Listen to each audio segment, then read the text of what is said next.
Ah, c'est quand même attristant. Je veux dire, on est au 21e siècle, dans un pays développé. Et on est entouré de déchets comme ça. Réveillez-vous les gars, quoi.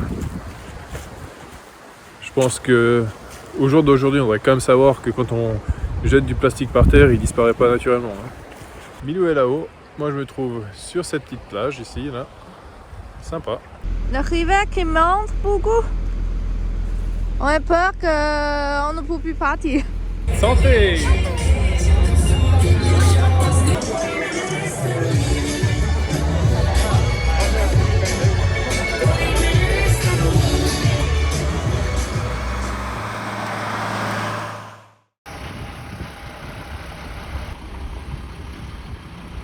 On était à la Spezia jusqu'à aujourd'hui. Et aujourd'hui, on se dirige vers Parme. Et on a trouvé ce super spot. On est d'ailleurs tout seul ici. On a le camion qui est garé ici. Et on a la rivière Tac, juste là, avec une petite plage. Donc je pense que c'est assez fréquenté en été ici. Et j'avais vu dans les commentaires de Park4Night qu'il y avait plusieurs personnes qui se plaignaient des déchets qui jonchaient un petit peu partout. C'est vrai qu'en arrivant, on a vu pas mal de tas de déchets. Alors l'entrée du spot est bien indiquée, c'est suivez les déchets à droite. Voilà. Qui était vraiment posé à côté de la route. Alors c'est pas forcément des déchets en vrac, mais c'est des sacs poubelles, donc des déchets qui ont été ramassés. Et ensuite, les sacs poubelles ont été abandonnés ici au bord de la route. Et vu que c'est un endroit qui semble être assez prisé pour faire des barbecues en été, certainement, parce que justement c'est un endroit qui est joli, l'eau est super claire, mais par contre ouais, j'arrive pas à comprendre qu'on puisse profiter du lieu et ne pas ramener les poubelles avec soi. Aïe aïe aïe.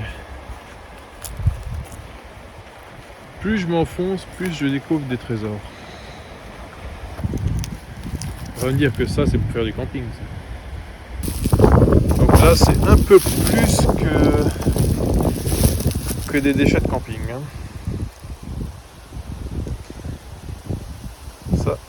Ça vient pas du dimanche barbecue.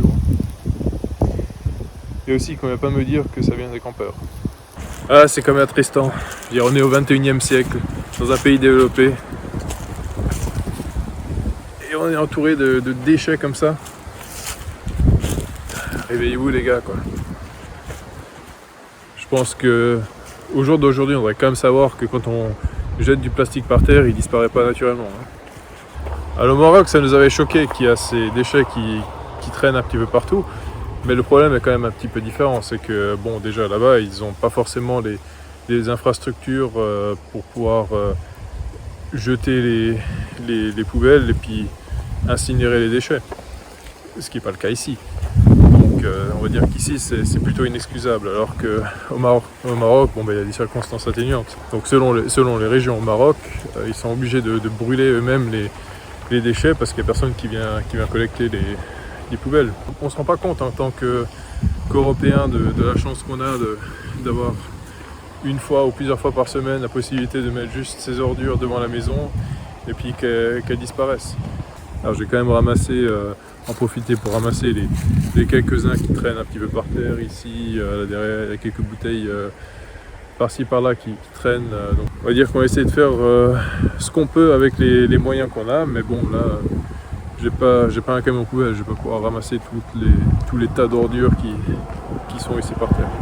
Donc bon, on va pas rester sur ces notes négatives.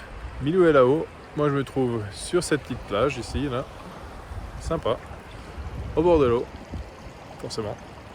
Bon alors changement de programme, ça fait 2 jours qu'on est ici et puis il n'a pas arrêté de pleuvoir.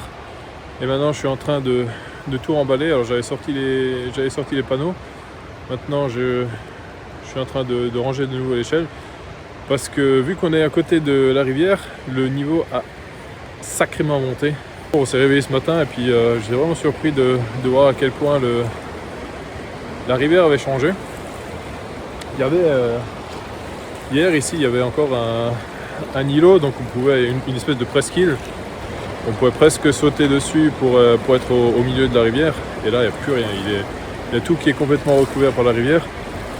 Donc on va bouger, on va s'éloigner un petit peu du lit de la rivière parce que on ne sait pas trop jusqu'à où ça va monter. Ils ont encore prévu de la pluie pour aujourd'hui, demain et après-demain. Là devant, on a un pont. Et sur les piliers du pont, il y a des troncs d'arbres qui ont été emmenés par la rivière, certainement à une autre crue, et qui sont plus ou moins à notre niveau, là, enfin plus ou moins au niveau du sol. La rivière qui monte beaucoup. On a peur qu'on ne peut plus partir. Donc maintenant on va loin avec cette rivière. Heureusement, cette grande pluie n'a pas duré longtemps. On dirait que le dur de la pluie nous pousse à avancer pour ne pas manquer une fête importante à Muggia.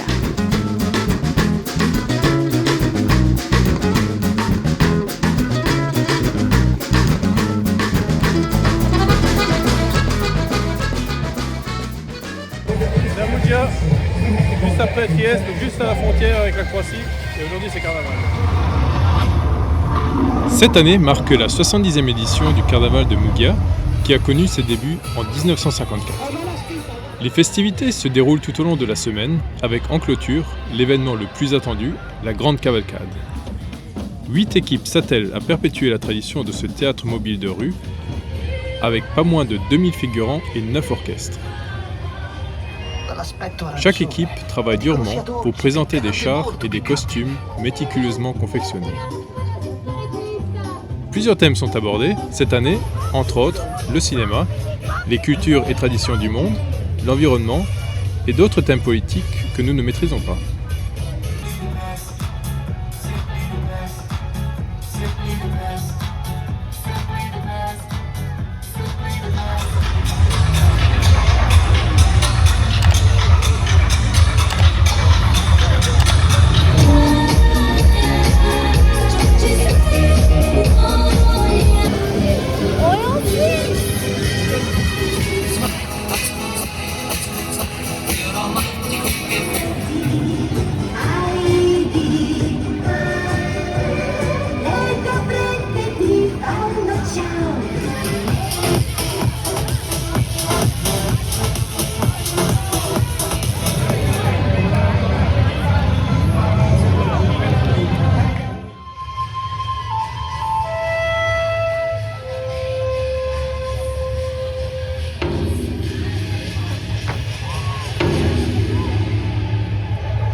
C'est la fin du carnaval.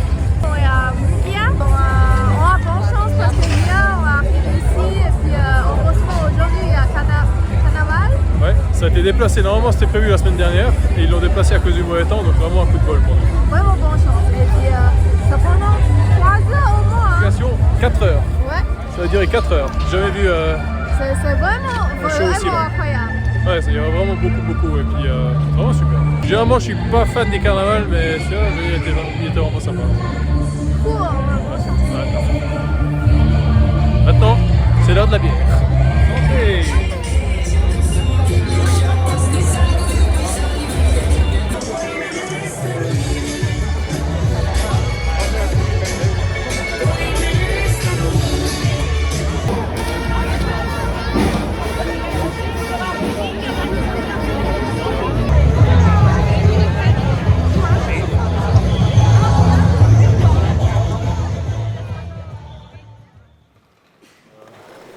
Slovénie.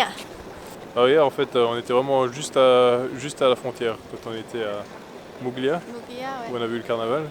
Et donc ce matin on a franchi la frontière, on est en Slovénie. On conduit 30 minutes. Ouais, enfin 30 minutes, oui et non. Donc c'est ce qui était prévu, les 30 minutes, mais étant donné qu'il y a des interdictions pour les poids lourds partout, donc d'interdiction pour plus de 7 tonnes 5, 3 tonnes 5. Donc au final, tous les chemins que le GPS m'indiquait, ça allait pas. Et même les parkings, c'est hyper galère. On a Attendez le camping. Et Ouais. puis, On était sur des parkings qui sont justement à l'extérieur. On est garé maintenant à 2 km du centre-ville de Piran, donc on est descendu à pied. Ouais, tous les parkings, enfin partout, c'est hyper compliqué d'être camping-cariste ici. Je savais que ça l'était pour la Croatie, je pensais que ça serait mieux là en Slovénie, mais non, ça a l'air d'être la même chose. Je pense que si ça continue comme ça, ils vont avoir raison de ma patience et puis on va... arriver Turquie bientôt. Ouais, je pense qu'on va tracer directement de Albanie-Grèce. Mais on a demandé aux personnes qui travaillent dans l'État, ils ont dit ils ont contrôlé plus tôt en l'été parce que c'est Ouais. la saison haut. Le saison calme, bas maintenant, peut-être ils sont contrôlés pas parce qu'il n'y a pas Pour le beaucoup de parking, monde, donc peut-être on a chance.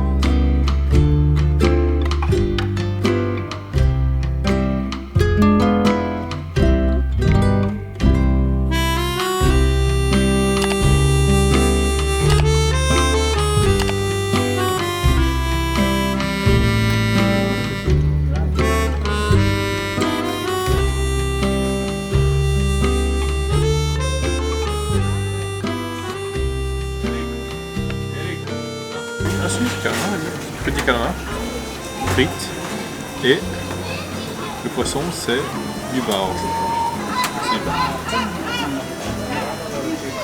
Ça a l'air bon. La santé!